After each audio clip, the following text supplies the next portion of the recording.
What is going on, ladies and gentlemen? It is your boy Neosynthesis coming back at you with something that I kind of have been teasing for a very long time, but I haven't really wanted to bring out a list because it's not quite 100% complete. But I haven't really been playing too much of this deck, and I don't want to sit on it anymore. I figure I'll just let y'all in on what I'm playing for this Invoked Dogmatika Shaddoll deck. So I think this deck's pretty good. I think this is maybe the second best way to play. This is probably the best way to play Alistar, to be honest, if you're wanting to play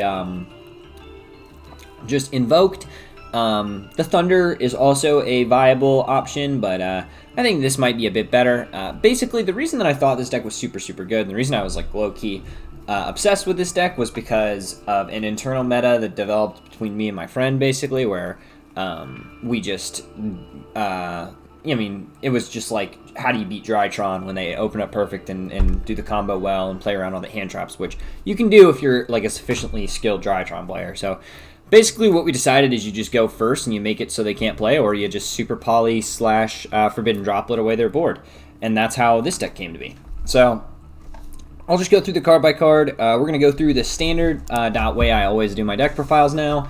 So we're just going to run through the hand traps. Max C, it's the best card. I literally probably talk about this card in every single video. It's completely broken.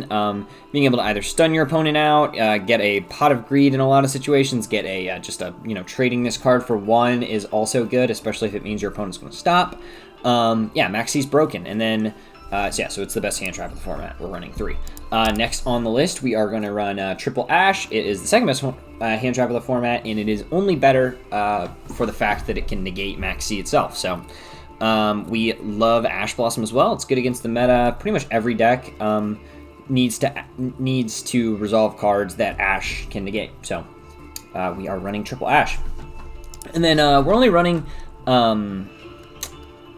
8 hand traps. Sorry, I cannot count. We're only running 8 hand traps in this deck because it is like such a heavy go first deck. We really want to go first, so we don't want to load our hand too full of hand traps. We want to make sure that we can make all of our we can actually make plays on our very first turn. This is not right.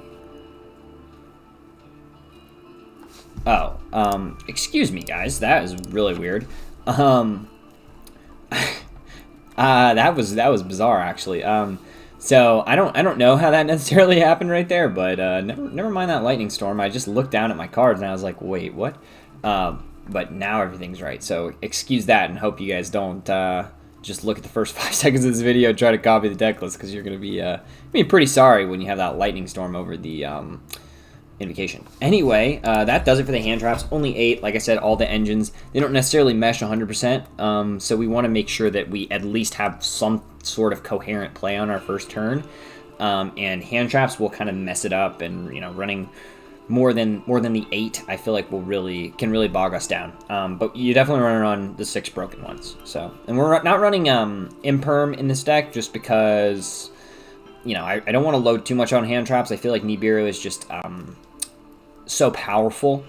Although Imperm might be better in more situations, if we're only going to draw 1 hand trap, drawing 1 Nibiru is better than drawing 1 Imperm in a lot of situations. So yeah, that'll do it for the hand traps. I guess really we'll talk about the board break cards now. So we're on 1 Duster and Triple Droplet. We used to have a Lightning Storm in here. We don't have that anymore. Lightning Storm is just like, it's not the greatest card in the world in this format, because most of the format's best decks don't set a whole lot of back row, and if they do, they'll either have an Omni Negate in the form of Eldritch, or they might have, Tri-Brigade Revolt, in which case that doesn't really help you that much, assuming they have Silver Sheller on board as well already. And then, of course, assuming they have cards set up for all of that, but I just feel Lightning Storm is kind of not necessarily the best, especially as more people shift away from the trap-based decks and more into a combo and mid-rangey meta, in my opinion. And then we run the 1 Duster because it's better than the Lightning Storm in this situation. So yeah, that's that. And I won't talk about Super Poly, but that's technically a board break card. I'll talk about that when I talk about the Shaddolls. And I suppose I'll just talk about it when I talk about the like actual engine stuff in the deck. I'll run 2 call by because this card's just completely broken, being able to negate monster effects in the graveyard. Yeah, it's clutch. Hand traps, graveyard effects. An effect on the field if another monster is in the graveyard with that name. I mean, Call by the Grave is a very, very, very powerful card, and with the prevalence of hand traps, we are definitely down for some Call by the Grave. I'm always kind of mention this whenever I talk about this card, but like if you want to run Nobleman of Crossout and more hand traps, and maybe like a wider variety of hand traps, you could do that as well. I just prefer Call by the Grave because it is pretty much like a catch-all, whereas sometimes you might want to Nobleman something that you don't have in the deck necessarily, like an archetype specific card. Whereas Call by the Grave will be able to stop like Eldritch, the Golden Lord or something of that variety. So this deck's kind of got a lot of engines, and it's pretty convoluted, so I'll just run through the engines from the simplest to the most complex. So I've already explained the Alistar engine in another deck, but I'll just do it real quick for you guys right here. So we're on Terraforming so that we can search out our Magical Meltdown. And Magical Meltdown just says when this card's activated, we can add 1 Alistar the Invoker from our deck to our hand, and the activation of cards, of my cards and effects that fusion summon a monster cannot be negated. Right, and your opponent cannot activate effects when a fusion monster is summoned this way. When a monster is fusion summoned this way. Excuse me. And then, yeah, you can only activate 1 Meltdown per turn, but Meltdown, essentially, we don't really care too much about that effect. It is definitely nice to have on the board, but Meltdown just gets us Alistar, and then Alistar will search us out Invocation. And what and then Alistar also has the secondary effect of being able to discard it and boost your fusion monsters by 1,000 attack and defense, a little damage step trickery, so we can get a little extra damage in. There's cards that can attack multiple times and deal piercing battle damage in this deck, so this effect is relevant, so I wanted to briefly mention it. Invocation just says fusion summon 1 monster, fusion monster from your extra deck using monsters from your hand as fusion material. So we can summon a Shaddoll this way. We can summon our invoked monsters this way. So yeah, that's like the like base effect of this card. But it also has another effect that if you're fusion summoning for an invoked fusion monster, we can banish monsters from our field and or either player's graveyard as fusion material. So we can get rid of annoying resources in our opponent's graveyard, and not have to use our own resources to get into fusion. Our fusion monsters, specifically our invoked fusion monsters. And then when this card is in the graveyard, and then it'll banish those cards as well. So, and then when this card's in our graveyard and Alistar the Invoker, which we likely banished to fusion summon an invoked fusion monster in the first place, is in our banish pile, we can activate this effect, shuffle this card back into our deck, and then add Alistar the Invoker back to our hand, which is really, really strong. So the combo, if you just have 1 Alistar, or theoretically, let's say you open up Terraforming. This is what I like to do to explain this. This is the only combo you really need to know, the 1 card Mechba. So, Terraforming, get Meltdown, get Alistar, get Invocation. Link Alistar off into one of the ultra rares that you do need to play this deck. Salamangreat Almirage. We don't care about its effect necessarily. It does have a nice little protection effect we contribute. But most of the time we're just making Almirage so that we can link him away into Secure Gardna, and then Secure Gardna is our light so that we can make Invoked Mechba. And if you guys don't know what Mechba does, it just says once per turn when a spell, trap card, or monster effect is activated, we can send the same card from our same type of card from our hand to our graveyard, negate the activation, and banish it. So that is, obviously extremely strong. And the reason we like link into Almirage and then link into this, because we can banish the Alistar from our graveyard and banish the Secure Garden on our field, make Mechba, and then use Invocation to add the Alistar back to our hand so that we can search another Invocation next turn. So that's a really strong play, and that should pretty much explain the Invoked engine. I guess I'll go ahead and run through the Invoked fusions that you do have at your disposal in this deck. So we're on Raijin because we have a wind in this deck. One of our Shaddolls is a wind. This is just like a quick effect Book of Moon Book of Moon effect, which is pretty good. Sometimes it's important to like bait out card effects, and then yeah, it's just nice to have an additional, just something additional to be able to go into as well. And then we have Invoked Purgatrio. Purgatrio is like our OTK card, so this card gains 200 attack for each card your opponent controls. Can attack all monsters your opponent controls once each, and if this card attacks a defense position monster, inflict piercing battle damage to your opponent. So I mentioned before that Alistar gains 1,000 attack as like a damage type effect if you discard it. So you can oftentimes get this card up to like, 50, 5,500, 5,600. I'm not sure like the exact intervals. Don't get me on the math because it's like by 200. So maybe it's like 5,700 or something like that. It can be really big and it can smash into a lot of monsters. And it does piercing battle damage. So you can find a lot of creative games with Purgatrio. So we definitely want to run this card.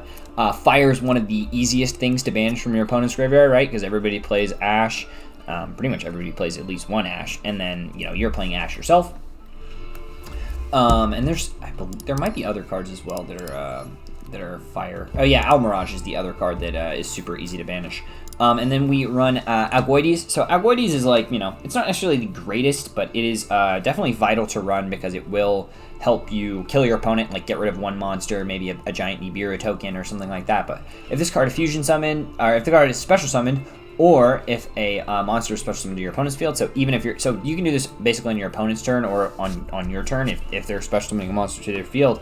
It's not like a once per turn effect. You can just target one monster on the field and destroy it. Oh, excuse me, it is a once per turn effect. I don't know why I spoke before I continued to read, but it doesn't really come up, right? Because you're just special summoning it, and then basically usually you're getting one pop, and then you're using its secondary effect to banish one fusion monster in your graveyard, and then pretty much transfer the attack points to this card. So yeah, this card will get up to like 4,800. Pretty consistently, and then plus the ability to like banish or not banish, the ability to like destroy one card on the field means that this is like your gateway to a lot of OTKs. So that's it for all like the Invoked stuff. I even talked about the extract stuff that we run for the Invoked. So I think it's probably time we'll go on to the second least complex engine, which is the Dogmatika stuff. So if you guys don't know this engine, I'll quickly kind of explain it. Dogmatika Ecclesia the Virtuous is like our Stratos for the archetype. Let's just read the whole thing so I make sure I don't forget any effects, because it has a lot of all these cards have a lot of effects on them, because modern Yu-Gi-Oh cards just do a ton. All right, so this card cannot be destroyed by battle with a monster special summon from the extra deck. You can only use one effect. You can only use each effect of Dogmatika Ecclesia the Virtuous once per turn, right? That's just like a standard basic restriction they put on most Yu-Gi-Oh cards. And this card says, if a monster special summon from the extra deck is on the field, you can special summon this card from your hand. If this card is normal special summoned, we can activate this effect, add one Dogmatika card from our deck to our hand, but we are locked out of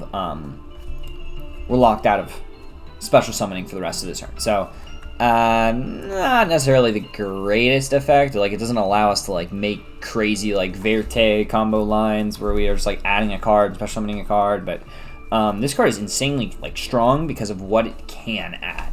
And then so to go over what it can add, so it can add Dogmatika Maximus, which a lot of the time is going to be a really, really good, useful card.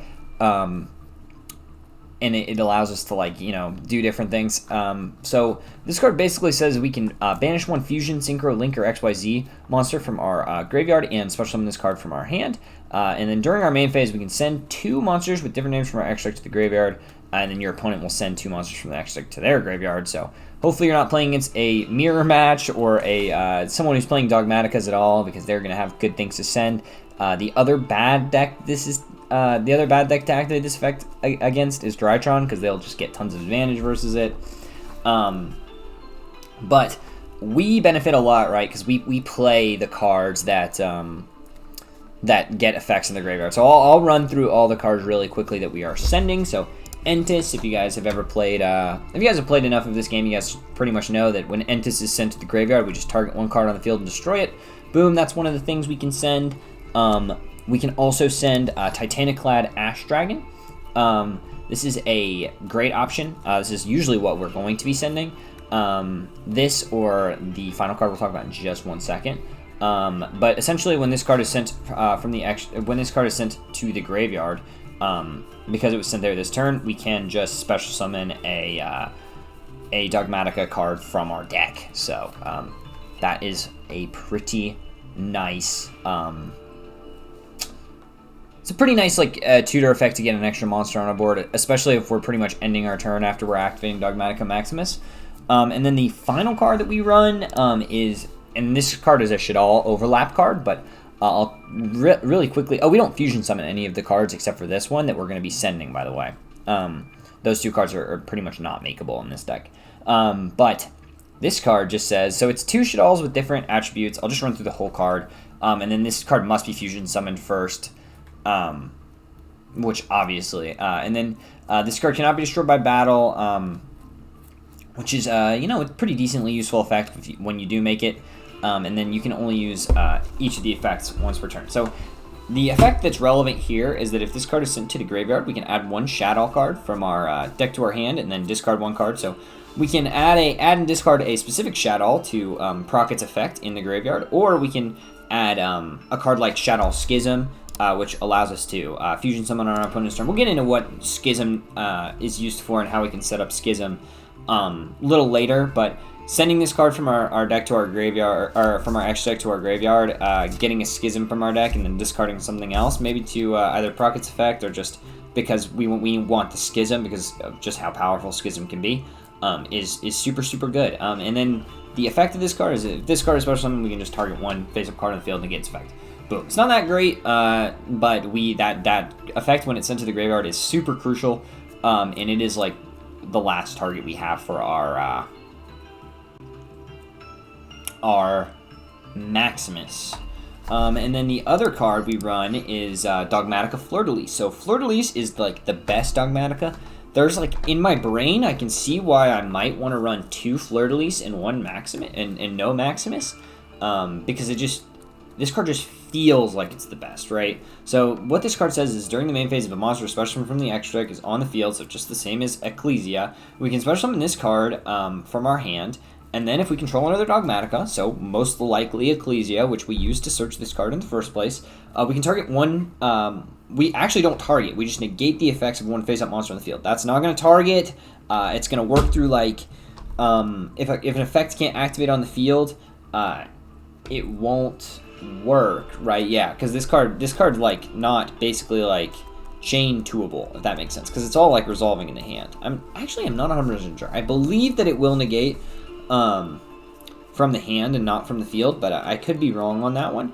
But the ability basically have like a quick play negation for our opponent's cards, where we're basically like, they normal summon, say, Alistar the Invoker. This is a good example. And we have a Dogmatika Ecclesia on the field. We can just special summon from... and say that we searched this card anyway. We searched this card last turn. He normal summons Alistar. We go ahead and special summon the Fleur de Lis. We can negate the effect, like, on the summon, essentially. So that's super good. It all happens at once. It's not like a staggered negation. It's actually like a hand trap. So Fleur de Lis is super, super, super strong. And then this card won't restrict you from the extra deck as well. And then there's also like a little extra effect that you can make all Dogmatika monsters gain 500 attack when your Dogmatika monster declares something, right? And it's not really the best. Max, you're getting like 1500 extra damage, but that can be the difference between winning and losing a game, so don't forget about that effect. Whew, okay, I feel like I just talked about the Dogmatika cards for a very long time, but we're not even necessarily done with them. We have a couple more Dogmatika cards, or just one more, Nightier Servant. So this card's super strong. One of the main reasons we like to run this card run this deck in the first place. Send 1 monster from our extra deck to the graveyard, then add 1 Dogmatika monster or 1 Fallen of Albaz monster from our deck to our hand that has less than or equal to the attack of the sent monster, in the graveyard. So we can send like App Cologne, as I mentioned before, Ash Dragon, Entis in certain situations, and adding a Fleur de Lis, adding an Ecclesia, which can add a Fleur de Lis. It's super strong. And then obviously we can't special summon from the extra. It's the same kind of Dogmatika restriction that we have from our we always have from our... Just, like, this is like a restriction that a lot of the cards, the Ecclesia and Maximus, both put on you, so... Just be aware that you want to make sure you're using your Dogmatika effects after you intend to special summon from the extra deck. And that's like the only conflict. So it's not like a Pot of Duality where, say, you can't special summon the... Like, you can't activate Pot of Duality after you special summon. Like, you can do all your special summoning stuff and then go into all your Dogmatika stuff. So that's why these engines don't really conflict too much. The Shaddoll stuff loves to be in the graveyard, and being able to search out Shaddoll Schism with so many cards it's really huge. It's really huge, for sure. Because Winda will win you a lot of games, especially on the ladder, and then in tournaments too. Winda's a complete world beater. And then speaking of Winda, I guess we can finally get into the Shaddolls. So we run kind of a minimalistic Shaddoll engine because most of the time we're hoping that we can send the Shaddolls from our deck to our graveyard. So we just run one Hedgehog, one Squamata, one Dragon, one Beast, one Aerial, and one Windy. So I'll run through all the effects really quick for you guys, just in case you don't know them. So all the Shaddolls have a flip effect, and they have a when sent to the graveyard by card effects effect. So Hedgehog's flip effect is we can add a Shaddoll spell trap from our deck to our hand. I mean, Fusion, Schism, these are both excellent cards to add. Yeah, but most of the time you're not getting the set effect, you're getting the graveyard effect that we can just add a Shaddoll monster from our deck to our graveyard, or from our deck to our hand, excuse me. Windy's effect, whatever you want to say. We can special summon one Shaddoll monster from our deck, face up or face down defense position. You know, the flip effect is really rarely going off, and then if this card's into the graveyard, we can special summon one Shaddoll monster from our deck, face down defense position. So if we do need to resolve a flip effect, this is generally how we're going to do it. We're going to set it with Windy. So yeah, that's all you need to know about Windy. Oh, she's also a wind, so she helps us make App Cologne from the deck. There's also this card that's a different element, and then she also helps us make Regen. So yeah, that's why we run Windy. She's one of the better Shaddolls for sure.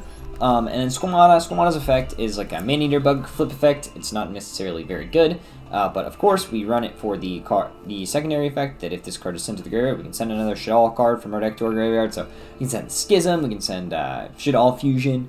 In some situations, sending a Dragon, a Beast, you know, any Shaddoll we really need to proc.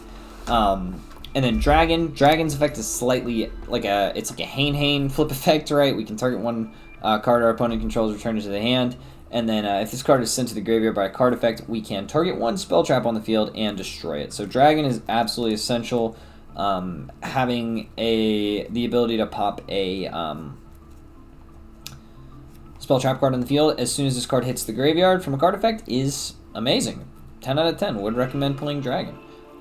This is just like it's like a lot of the times you're sending this card from the deck to the graveyard, so it's just like a free pop, and who doesn't love free pops? All right.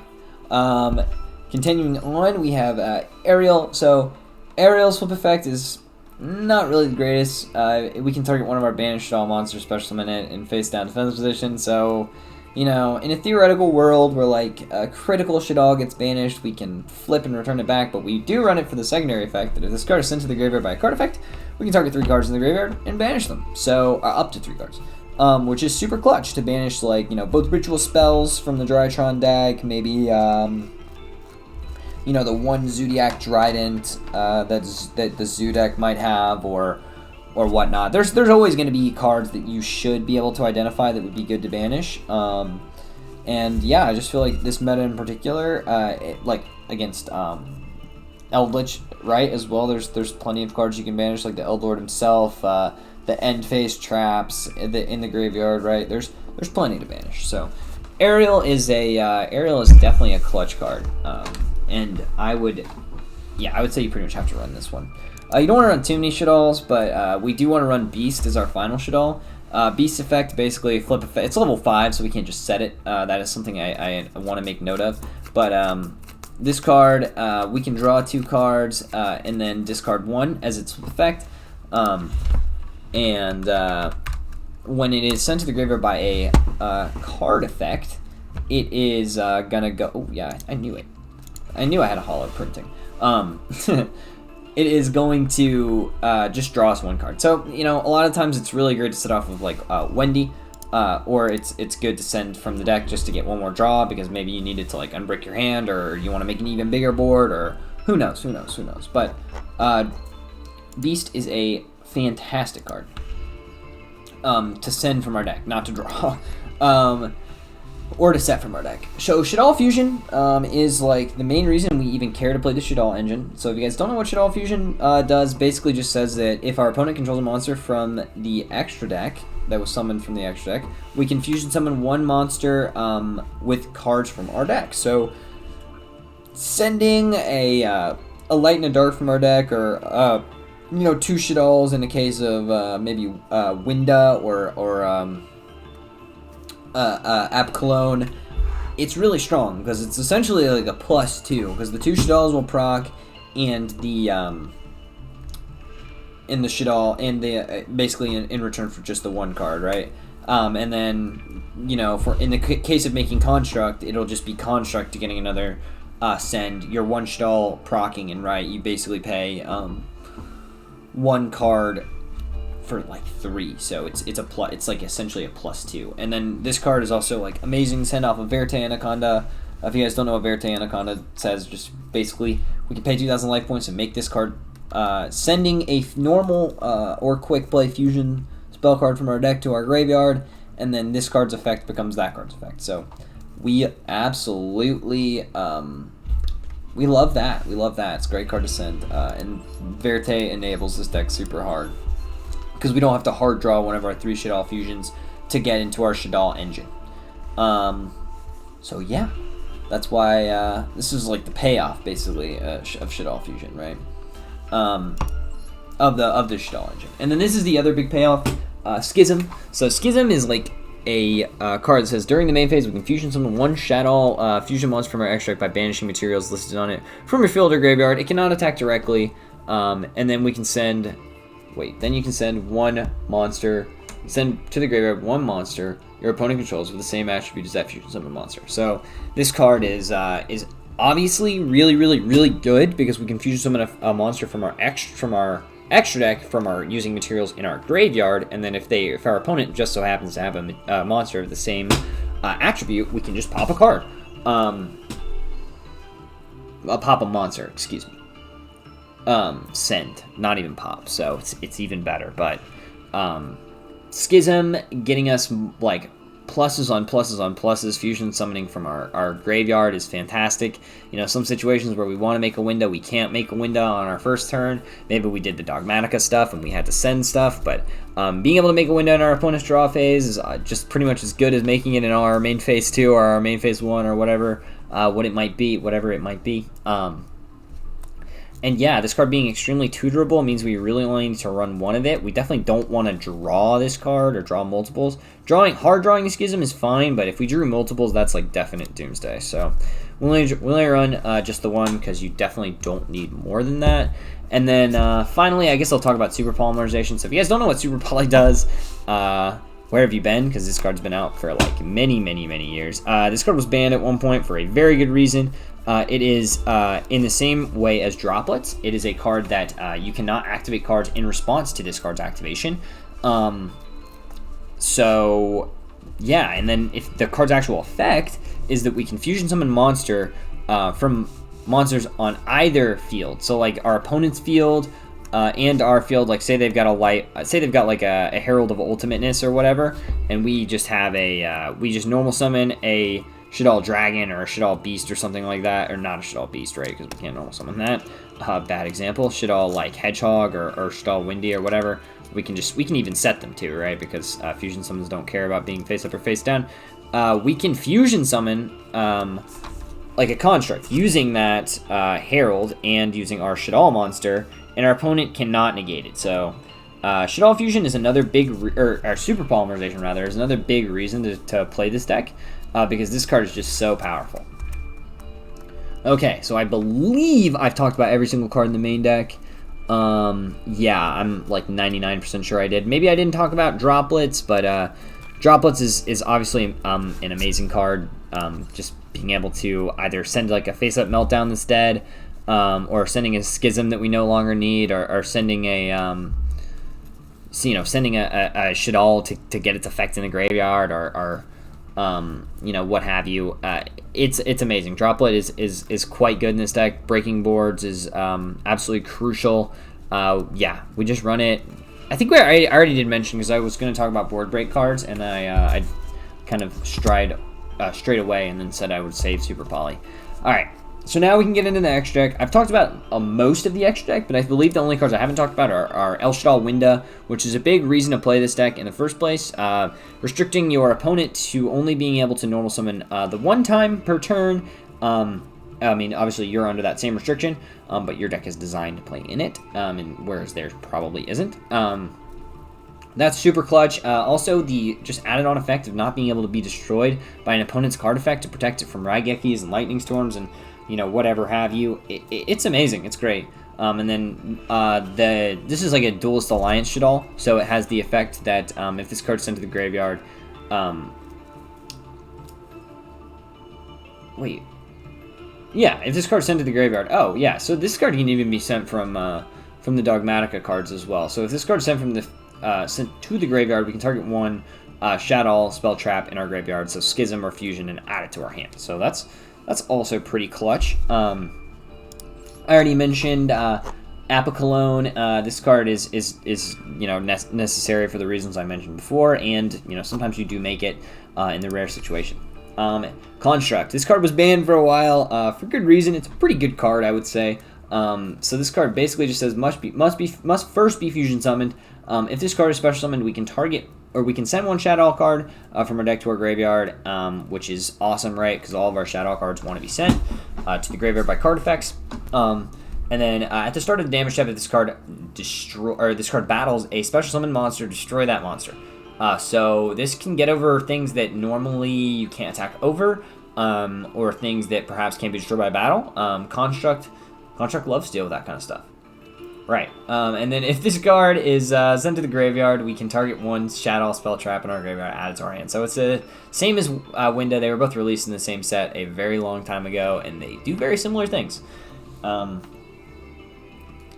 Right on. I think the only card I haven't mentioned in the extra deck at this point is the Gravity Controller.